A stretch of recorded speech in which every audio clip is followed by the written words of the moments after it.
Pensiero del giorno, lunedì 12 agosto.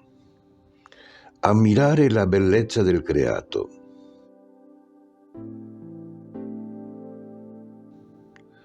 Contemplando l'immensità dell'universo, la straordinaria bellezza della natura e la sua potenza, mi è venuto spontaneo ritornare al creato di tutto e comprendere nuovamente l'immensità di Dio. È quasi come se i miei occhi si aprissero, ho capito come mai prima d'ora chi è che abbiamo scelto come nostro ideale, o meglio, chi è che ha scelto noi. Chiara Lubich, Come un arcobaleno, Cittànuova, pagina 350.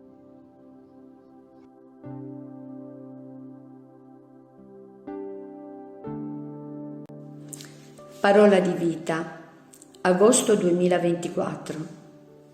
Signore, è bello per noi stare qui. Siamo membri del movimento dei focolari da vari paesi dell'America Latina e dall'Italia.